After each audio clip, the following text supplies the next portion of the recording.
Mr. Transformers 96 here with another video review. This time I'm going to be talking about a newly shown Hot Toys figure, this being the Star Wars Rogue One Chirrut Imwe, I believe is how you pronounce the name. It's the character that Donnie Yen's playing. Before I start this, I just want to quickly mention that I feel like I'm starting to get sick, my throat's hurting, so if I do sound a bit different, I do apologize. But let's get on to the actual figure here.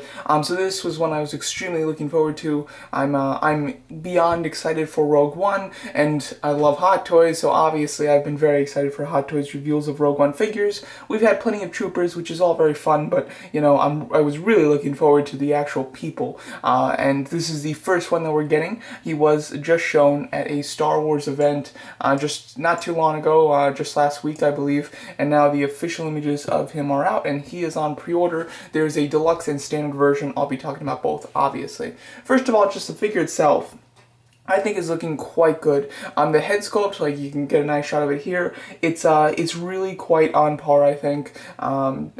Just with Donnie Yen's appearance and obviously his appearance in Rogue One, I think it looks quite good. I like the way that the eyes are painted. Obviously, he is blind in Rogue One, and I think that the paint on the eyes here does reflect that. The expression is very stern. There's not much going on, but I think that fits the character, at least from what I know of the character so far. So I do actually like the expression. Usually I prefer more intense expressions. However, with this one, I'm completely fine with what they went with. I think that it works nicely. As far as the articulation, we do get some nice pictures of him in poses, as you can see, and therefore get a good look at his articulation. Looks like articulation is going to be quite nice for the most part. He has a lot of baggy clothes, so therefore I think the articulation is going to be pretty top notch. The arm here, as you can see, a portion of it is coming out of the clothing, and that arm, his right arm, from the elbow to his wrist, is actually sculpted to have human details on it, to have wrinkles and texture and paint as an actual arm, and not just like a true type, which is nice because obviously a portion of it is exposed. So I am very happy that they did do that. Of course, he does come with some accessories. There's the accessories. Let's get a better shot of the accessories and just kind of stay on them. So the accessories here, so what you get his kind of bow rifle, similar to what Chewbacca has, but a more ornate one, I think. And I think that it does look quite nice. It obviously can be folded up, and he can store it on his back like we've seen in the pictures. And we've also seen him use it in the movie, so it does look very cool. He comes with his staff, of course. We see him use it multiple times to beat up some stormtroopers in the trailer as well. So very happy he comes with that.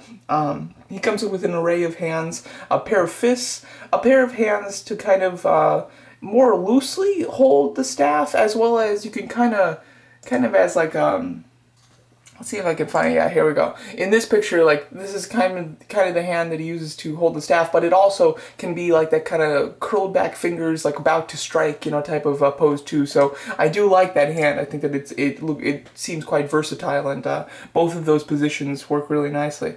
Then a couple of hands to hold the rifle, and then he comes with this is a slightly more relaxed palm, but it is a little bit more straight than that, so a little bit more like in a pose. And then he does have a fully opened left hand that has some expression to it. So I do like the array of hands that he comes with. I think that you can put him in some very cool poses, and I think that because obviously you're going to want to pose this guy physically fighting, and doing more martial arts type of poses, especially since Donnie Yen too. Donnie Yen is a very famous martial artist and movie star from the Ip Man trilogy, which is a really great trilogy. If you're interested in foreign films whatsoever, especially kind of like those action type ones, it's a really good trilogy. I would highly recommend it. But I'm a big fan of Donnie Yen, so for him to be in this Star Wars movie is extremely exciting, and I think that this figure looks excellent. As far as what makes the standard and what makes the deluxe edition, this is the standard one. This is what you get with the standard. All of these accessories are included with both. Then the standard one comes with this, which is a standard glossy rectangle base, but it does also have a card that you can put on top of it. We've seen the Death Trooper and everybody else have that. Actually, I like it because you can have a nice standard clean one looking like kind of the floor of the Death Star if you want, or you can have it with actual like artwork of the character on top of it. I think the artwork of the character is really cool. I can imagine that people might think that it cheapens it a bit, but for me personally, I think it looks cool that way, so I do like that base. base, and I like the fact that it is unified with the other Rogue One figures. The deluxe version comes with a few extra items. Oh, whoa, that's kind of strange. Hold on a second. Alright, there we go. The deluxe version comes with a few extra items, so he obviously comes with the same things over here, and then his exclusive items are a Stormtrooper helmet. This is a non-functional helmet. You can't use it on a different figure. They've confirmed that. This is just a hollowed out Stormtrooper helmet, which is nice. You know, I don't know if he's gonna like take a helmet or anything, you know. I think it's just more to kind of represent the scenes where he beats up the Stormtroopers, so to have a helmet like at the base is a neat idea. And then he comes with a element base, which obviously has some rocks, some dirt, portion of a tree, and then some greenery on it. This base actually looks really nice. There's some close-up shots of it. Let's see if I can find it, but apparently, from what I've read on the Facebook page, it is just a it's just a reused, probably repainted. See if I can, there, that's kind of centered. A most likely repainted base from a Predator figure. So let me know if that's true. I think that's very disappointing that they're just reusing a base like that. Really wish that he came with a unique one to him, and that that was a little more extreme. I do love this effect with a bit of the water. I think that that's a nice effect, but it is such a shame that it apparently is just reused. You know, can't get any more cheap than that. But as you can see, he looks really nice on it. I think that he fits the base very well. And then the last accessory that you'll get with this deluxe edition is a new style box, which is kind of done in traditional Chinese, Japanese, something like that artwork, which I think is very cool. I actually like that box design quite a bit. But you know, the box, I don't buy the figure for the box, so I am not too keen on it. Let me just make sure here.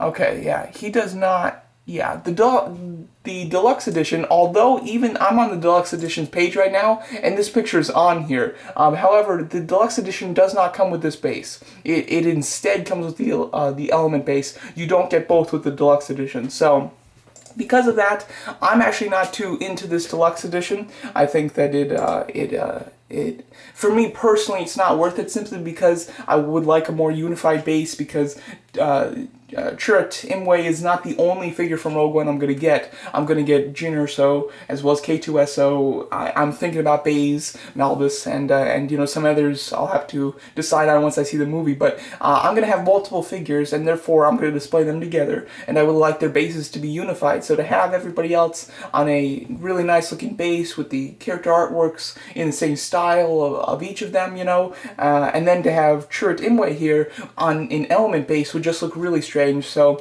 for me personally, I'm gonna get the deluxe, the standard edition, simply because although the base is cool, I'd rather have my collection unified. And the price difference between these is that the regular edition is $220, which I think is a pretty fair price. It's pretty on par with what they're doing nowadays. You know, I think that's a fair price. He comes with a pretty standard array of accessories. However, just from what I know of this character, I can't think of anything else that he should come with. Obviously, once we see the movie, though, we'll know that for sure.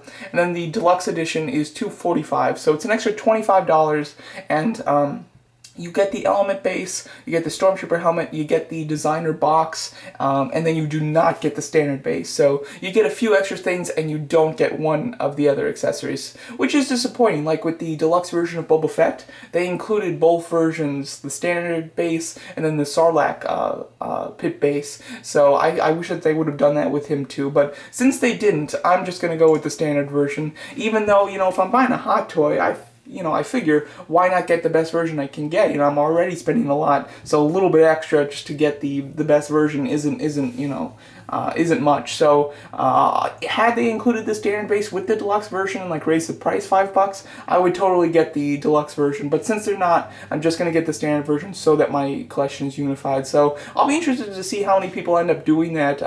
Is it just me, or does everybody, or is there a fair amount of people that do side with the standard edition for the same reasons as me. I'd love to know in the comments, but I'm very excited for this figure. Can't wait to see the others that they reveal. Hoping that they do Director Krennic. I'll totally be into getting that figure, and I'm sure they'll do Cassian as well, although I think that I'll probably skip Cassian. However, obviously I'm going to need to see the film to before I make the final judgment on that. But there you go. Super excited for this figure. Cannot wait. Also, it comes out between May and July of 2017, so somewhere around summer, which is a pretty fair release. That's just about the same release date as Rey and Finn from The Force Awakens, and obviously The Force Awakens and Rogue One can't come out at the same time of the year, so it's a pretty standard release date, I'd say. We're not going to have to wait super long for him. However, we're not getting him too soon either, so, you know, would have liked him to come out pretty soon. However, realistically, I think it's a good release date. So there you go. Let me know what you guys think of this figure, and thanks so much for watching.